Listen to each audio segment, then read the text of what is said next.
In today's tier list, I will be ranking 63 dragon units from S+ all the way down to Don't tier based on how well they can use Rearmed Grima's new inheritable Arcane Weapon. This tier list will be a bit different than other tier lists because I will not be ranking the units based off their power or how good they are, but based off how well they use this weapon. This tier list is not only to recommend heroes who use this weapon well, but also units who use it poorly and shouldn't inherit this weapon. I will be breaking down all the units into different categories to make it easier to digest the information. You can find timestamps in the description down below if you want to find a particular unit you care about.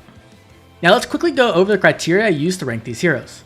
First is if the unit has access to preference skills.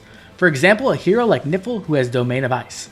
Heroes that have preference skills cannot equip their preference skill and this weapon, so it has less value on these units. Second, if the unit is due for a refine or will eventually get refined in the future. Third, if the unit has already had their weapon refined, intelligence systems will most likely never add true re-refines, so this is a chance for those units to get better. Fourth, if the hero is a seasonal hero with no preference weapon, these units historically have never got preference weapons or refines, so this is their first chance at getting access to a preference weapon. Fifth, stat line. When you are looking at inheritable weapons, stat lines become a much bigger determining factor. Sixth, movement type. Different movement types have different skill availability. Last but most importantly, if you have a favorite unit you love, use it on them. Playing with your favorites is the most important factor. Screw the tier list, favorites are greater than meta. Before I start, I want to quickly go over the Arcane Grima weapon. Arcane Grima's main effects are special cooldown reduction -1, +5 to all stats if the unit is above 25% HP, a dual phase guaranteed follow-up attack, 15% true damage based off the unit's attack stat, healing 7 HP after combat, and adaptive damage. Now some notable things about this weapon is it does give speed, and it can be refined for more speed as well, which makes it a good weapon for faster dragons. It also works well with dragons who have high attack stats, as it will offer more true damage.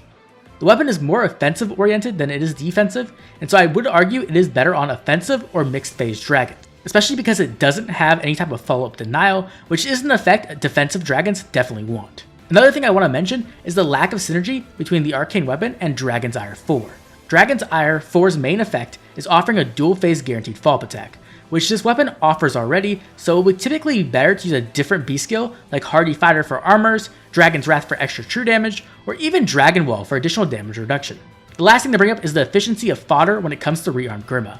Armors will make the best use of the fodder, as they can not only inherit the weapon, but also very valuable skills like saves or Hardy Fighter. This doesn't mean the weapon is best on armors, but it does mean it may be the best way to get the most bang for your buck.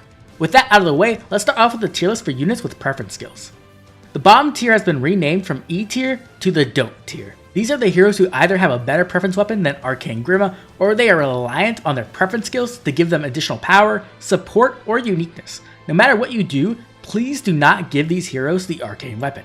The next tier up is going to consist of heroes who already have good weapons. So while this weapon can be a small upgrade, or a side grade even, you aren't going to be getting the most value out of the Arcane Weapon. Legendary Tiki would have to give up her preference C skill, which is asking a lot for such a small upgrade.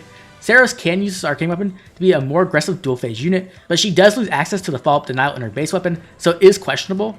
If you want to have a more offensive Fae and abandon her preference Miracle, then this weapon can be an option. Personally, I'd prefer to just run Dragon's Ire 4 on her instead, and retain her uniqueness. Lastly, there is Legendary Corrin. The Arcane Weapon is for the most part better, but you do lose access to her unique niche with her preference special, so that is something to consider.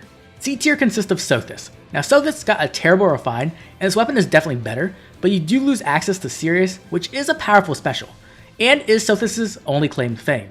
Unfortunately, dragons don't have access to Vital Astra or Godlike Reflexes, so you'd be stuck using Glimmer or Moonbow most likely. When it comes to Winter Sothis, she's in the same boat, but she can make better use of the fodder to get Hardy Fighter and a save skill.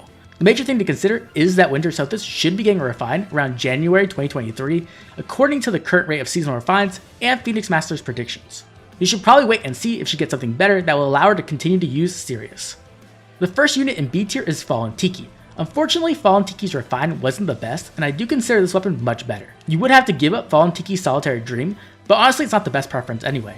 Also, Fallen Tiki does make good use of this weapon, as it works well with a fast far save armor using Hardy Fighter, which Tiki definitely can be. When it comes to Halloween Sothis, she is in a similar boat to the other two Sothises, but her refine is very far off, which means it could be worth picking up a better weapon now if you love using Halloween Sothis. Once again, you will lose access to Sirius, so that is something you have to consider. The last unit on this tier list is gonna be Halloween Tiki in S tier. Halloween's Tiki weapon is pretty bad, and losing her preference skill with everyone really isn't a downside, as you'd probably want to use the range skill anyway. The other thing is Halloween Tiki is about 2 years off from a refine, so you'll definitely get your values worth from using the weapon on her. Our next tier list is going to consist of heroes who have not received refines yet, but will possibly get one in the future. Once again, all the units in the don't tier have preference weapons that are either better than the arcane weapon or offer other unique effects. The tier above consists of dragons who still have very good weapons. This weapon can be better in some situations, but you do have to give up other useful effects. An example of this is Halloween Grima, who will get a more offensively powerful weapon, but in return he loses a lot of healing. Or Spring of Thune, who once again does get better offenses, but loses penalty neutralization and fall denial. The last unit I want to talk about in this tier is Nils, who may not get a refine due to being a dancer, but even so his weapon works better with him being a support unit.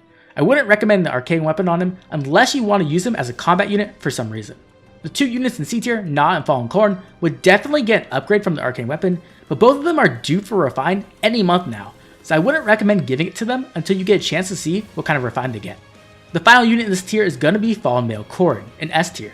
Now I am an owner of a plus 10 Fallen Male Corrin that I accidentally got while summoning for Legendary Dimitri, and I can tell you with a ton of experience that this weapon is utter garbage. It is complete and utter trash, so this arcane weapon would be a massive upgrade for him. Now Fallen Male Corrin will eventually get a refine, but at the current pace, it could be another 1 to 2 years before it shows up, so you will definitely get your values worth. Okay, let's move on to the already refined tier list. This tier list is composed of units who have already got refined preference weapons, and most likely will never get another update. In other words, this weapon can be a great inherit, as it has a chance to make them more powerful. In the don't tier, we have Base of Thune and Halloween Myrrh. Both of these units recently got refines, and both of them are excellent. Personally, I think both of their refines are more suited to them than the arcane weapon, so I would highly recommend not giving it to them. Above that, we have a tier full of units with very solid weapons. Both Adrift Corrins have great weapons that offer a good amount of stats and power, and the same could be said for Summer Tiki. You could argue the arcane weapon is better, but I don't think it's a massive upgrade by any means, so I wouldn't recommend it in most situations. In C tier, we have our tanky dragons Mert and Garrett. Now when it comes to these units, this weapon can be an upgrade if you want to transform them into more offensive powerhouses, but personally I don't think it suits either of them very well. Both of them want to have powerful defensive effects to make them more difficult to take down, and if you do want to make them more powerful as mixed phase units, I would just recommend giving them Dragon's Ire 4 over the arcane weapon, as it allows them to keep their defensive effects while still giving them a dual phase follow-up attack. Next we'll jump all the way up to S tier with Fallen Grima and Noe. Both of these units can make great use of this weapon. Male Grima loses access to a built-in distant counter and guard, but he gains a dual phase follow-up attack, stats, true damage, and healing, which in my books is a great trade when you consider the distant counter seal. On the other hand, Noe does lose a very powerful penalty neutralization effect, but she gains all the same things as Grima, as well as cooldown -2. That's right, Noe's weapon actually adds +1 to her special cooldown, which is terrible, so you'll be effectively getting -2 cooldown overall, which makes it much easier for Noe to make full use of her specials, which is definitely worth it in my opinion. The only reason these two aren't higher is because their weapons are decent, so it's not going to be as big of an upgrade as it is for the heroes above them. In S+ tier, we have the lineup of infantry dragons. A lot of these dragons are Gen 1 units with decent to bad preference weapons. This arcane weapon is a pretty massive upgrade for all of them, especially because a lot of them can stack speed and become quite quick. This weapon can breathe new life into Adult Tiki or any of the other units in this tier. When it comes to builds, it depends on how fast the hero can be and what stats they have. Good choices for a B slot will typically be Dragon's Wall 3 or Dragon's Wrath 4, especially if you make use of outside sources for no follow-up, though there are definitely other options as well. Our final tier list is going to be for units who do not have preference weapons.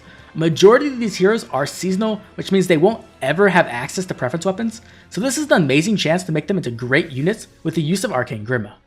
Our first 2 units are going to be the Dancers in C tier. Both Halloween Nils and Base Nidian can make use of this weapon if you want to allow them to be decent in combat, but for the most part, Dancers do not make the best use of this weapon. This is due to their lower BST and the fact that they will spend most of their time supporting the team with dances. In B tier we have Bantu.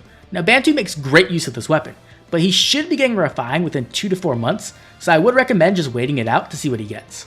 In S tier we have a lot of seasonal dragons. Winter Fae and Halloween Dignicia make great use of this weapon and all the precious fodder that Rearmed Grima can offer. This is especially true if you're using them with a dual phase build that takes advantage of the distant counter seal and hardy fighter. The one thing that keeps them out of S+ tier is their speed. As both of them are quite slow and Arcane Grima does not offer any type of follow-up denial, it isn't always optimal, especially if you aren't using a distant counter build. Unlike faster save units who can rely on their speed to deny follow-ups, alongside the defensive half of no follow-up and hardy fighter, Faye and Dignicia will get doubled by faster units, which can be problematic. The other two units in S tier are Kurth Naga and Enna. Both of these units can be great, bulky mixed phase fighters with this weapon, but just like the other two, they can get doubled, which can be problematic. In S tier, we have our newest seasonal dragon, Halloween Naga. She makes great use of this weapon as it helps to fix her milling speed while taking advantage of her high base attack to dish out a ton of true damage. This weapon can allow for all kinds of versatile builds for Naga and let her act as a powerful mixed phase bruiser. The one thing to consider is her weakness to bows, which can be a major downside when it comes to making use of the distant counter seal. I think Naga is one of the best users of this weapon, and for anyone who merged her up, I'm sure you'll be very happy with your new arcane weapon. With that, all my tier lists are done. I hope this was able to help people out with their decision who to inherit their new Rearmed Grima to. I stuck to the categories like I did in the last video because I got a lot of positive feedback. So if you enjoyed this type of video and would like to see more videos like this, make sure to let me know in the comment section down below. I'd also love to hear which dragons you will be inheriting your arcane breath to. So make sure to tell me all about them and the cool builds you're going to be using. If you enjoyed the video, please drop a like and subscribe. It will ensure that you see all my videos when they drop, so you don't miss out on any of the newest Fae updates, tier list, or showcase. And if you want my hottest takes, follow me over on Twitter at Oblivion Knight. This has been Oblivion, and I'll catch you all later with more Fire Emblem Heroes.